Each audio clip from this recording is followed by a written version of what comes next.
No dia 19 de maio, todos ficamos a saber da partida de Timothy Keller para o seu verdadeiro lar. Tim Keller, como era chamado, finalmente partiu para ver o rosto daquele que sempre amou. E neste episódio, vamos celebrar o legado que nos deixou e para isso, comigo está Tiago Cavaco, pastor da 2ª Igreja Evangélica Batista de Lisboa, também conhecida como a Igreja da Lapa. E eu sou Ana Margarida e começa agora mais um Entre Linhas.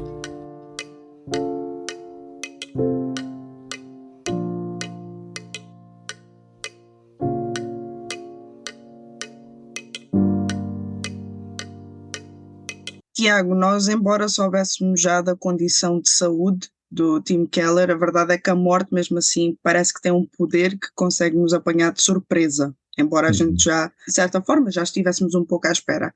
Mas, mais do que a morte, eu penso que seria bom nós falarmos acerca da vida deste homem, que soube muito bem falar de assuntos pertinentes da vida, de forma muito clara, mas também muito bíblica.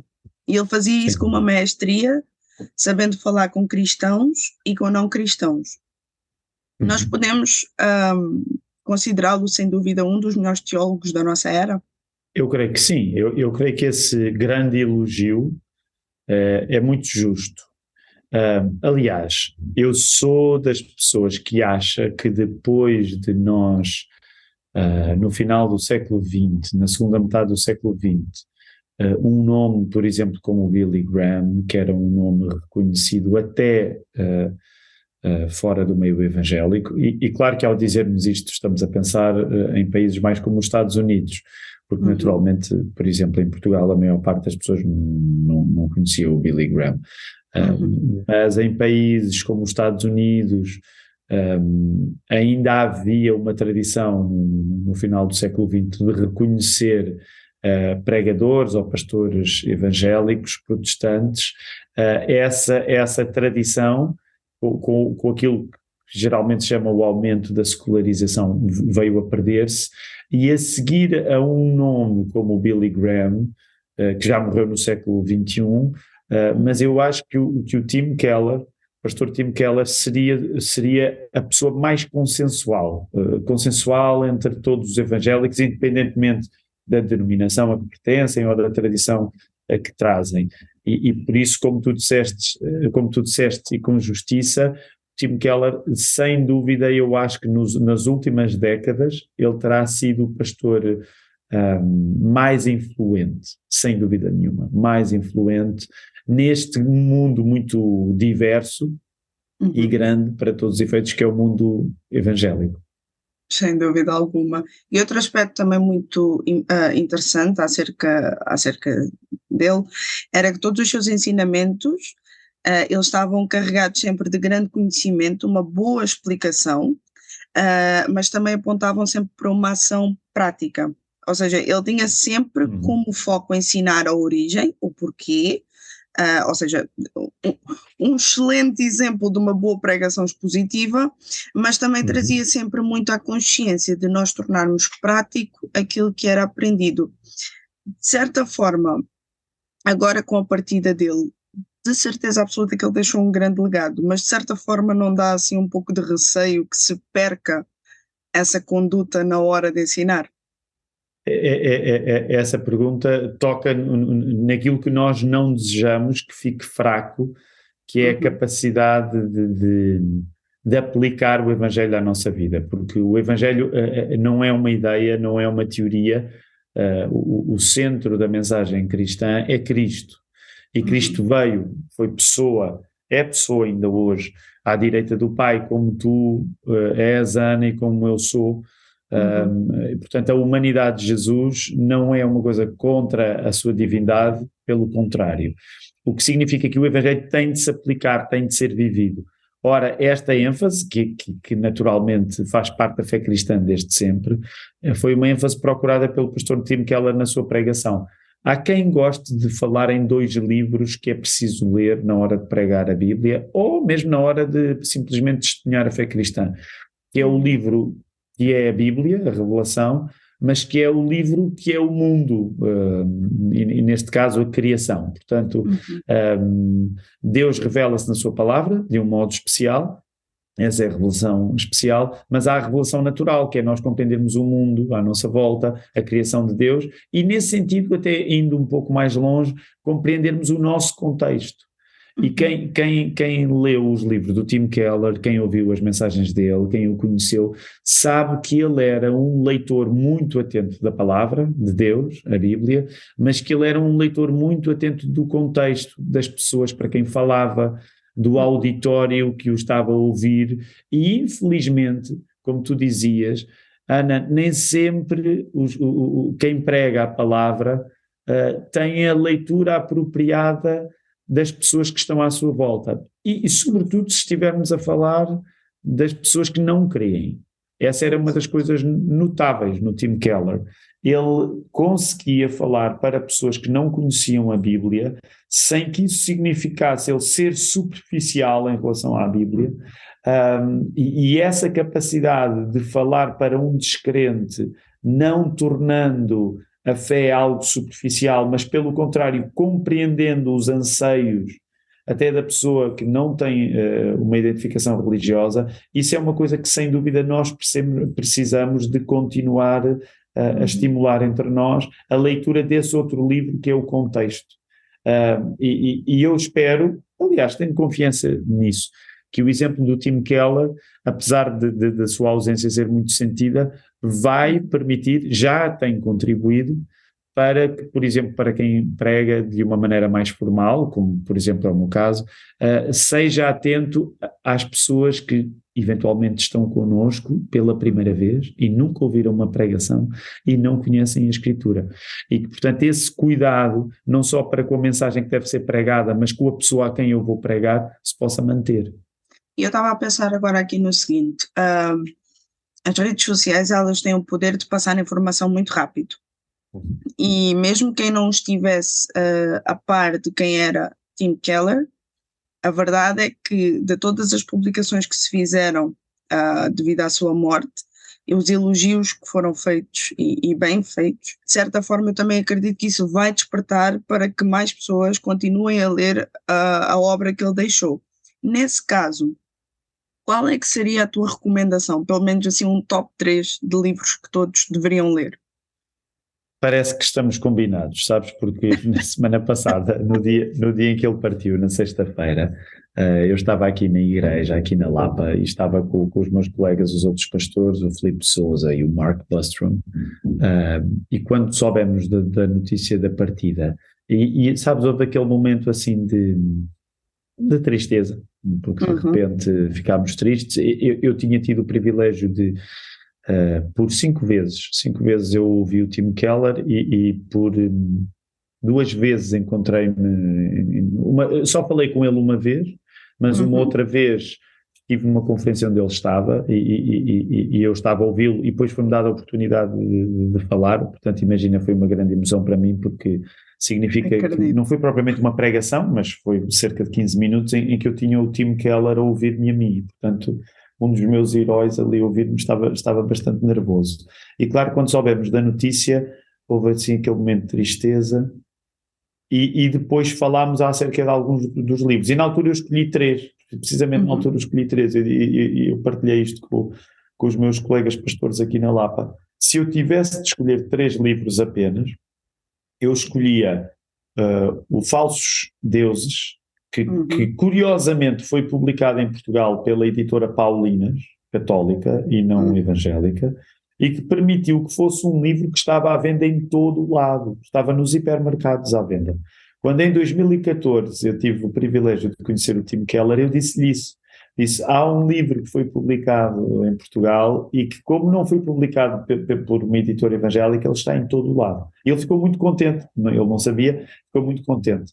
E o Falsos Deuses foi um livro que, de um modo geral, a nossa igreja aqui na Lapa oferecia a qualquer pessoa que chegava, fosse crente, descrente, porque era um livro que tinha uma capacidade muito grande, uma vez mais, essa característica era do Tim Keller, de falar para crentes, mas falar para descrentes.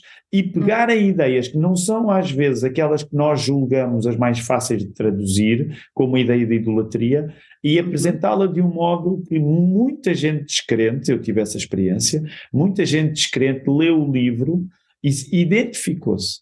Também foi por isso que provavelmente as Paulinas o decidiram publicar, porque perceberam que o livro era fácil de traduzir até para uma realidade culturalmente católica. Portanto, esse era um deles. O outro que eu escolheria no inglês original, porque li no inglês original o The Prodigal God, o Deus Pródigo, creio eu, porque é um livro breve, baseado na chamada parábola do filho pródigo, apesar do Tim Keller insistir que nem será o melhor nome, porque são dois filhos que estão em causa para nós conhecermos o pai, e eu cheguei não só a ler, como a fazer alguns estudos em alguns acampamentos e retiros acerca da parábola do filho pródigo em Lucas 15, a partir da reflexão do Tim Keller, e é um livro poderoso, simples.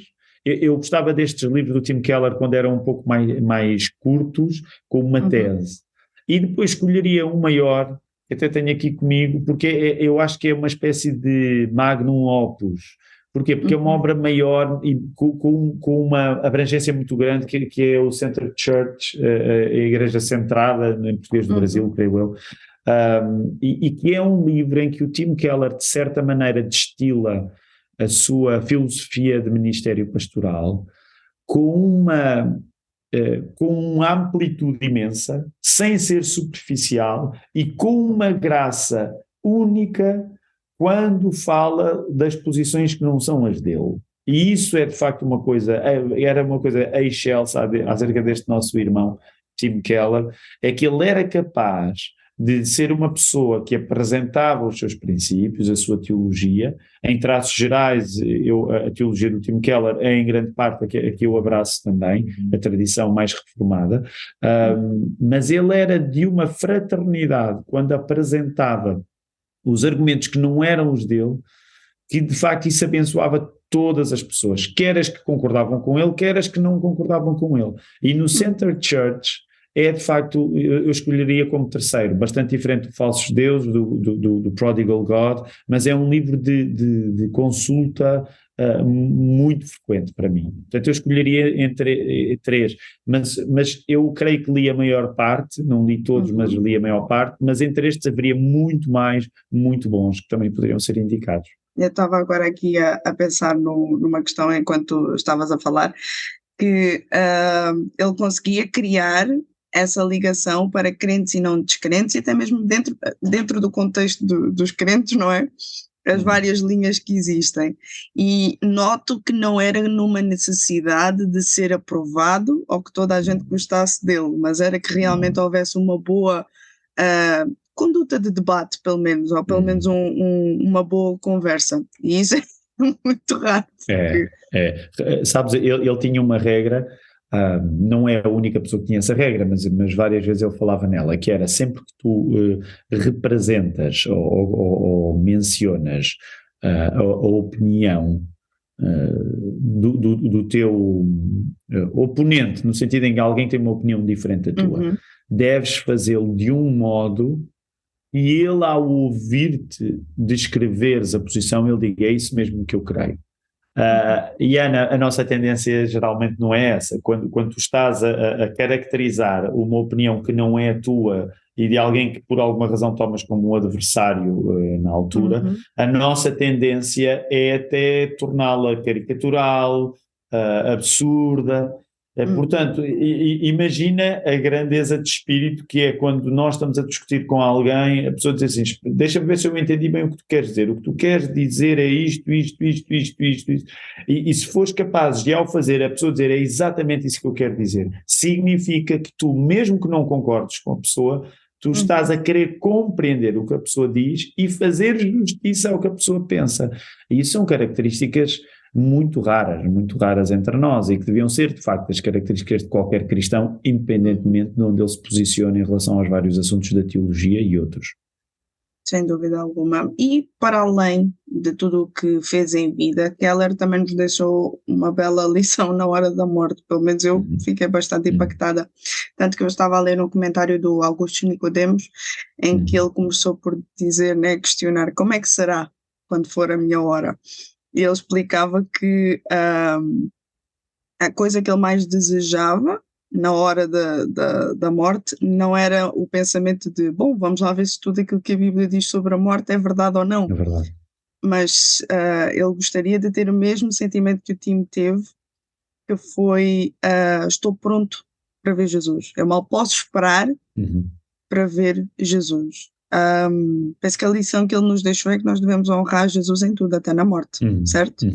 Sem dúvida, sem dúvida. Aliás, por exemplo, quando eu penso em assim, nos anos em que comecei a ser responsável por uma igreja como pastor, são anos que geralmente, estando ligados à juventude, isto começou, por exemplo, para mim, sobretudo em 2007, foi no ano em que eu fiz 30 anos, e é natural, vamos dizer assim, na energia dos 30 anos, a pessoa querer assinar o seu ministério com o vigor das suas posições, das suas opiniões, da sua filosofia de trabalho, do seu método, do seu estilo. Tudo isso faz parte, não são características negativas, mas também é fácil nesse primeiro ímpeto que tudo se torne muito acerca da maneira como eu afirmo a minha fé. E às vezes esquecem do fundamento da fé, e o fundamento da fé é o nosso Senhor Jesus. Portanto, infelizmente, e eu sei o que isso é, porque é uma luta para mim, quantos pastores é que na hora H, nos momentos decisivos, conseguem demonstrar que o seu maior amor é Jesus? É mesmo Jesus. E por isso não ficarem distraídos com questões que, sendo consequentes de Jesus, não são necessariamente Jesus. E portanto, isso é uma coisa que sempre me impressionou no pastor Tim Keller, e sem dúvida na despedida, essa preparação, esse desejo,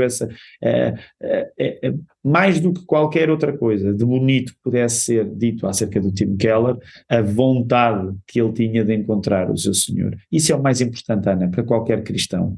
Independentemente depois da importância que as nossas posições têm como consequência do amor que temos por Jesus, mas lá está, não é colocar as consequências primeiro, mas é colocar a causa.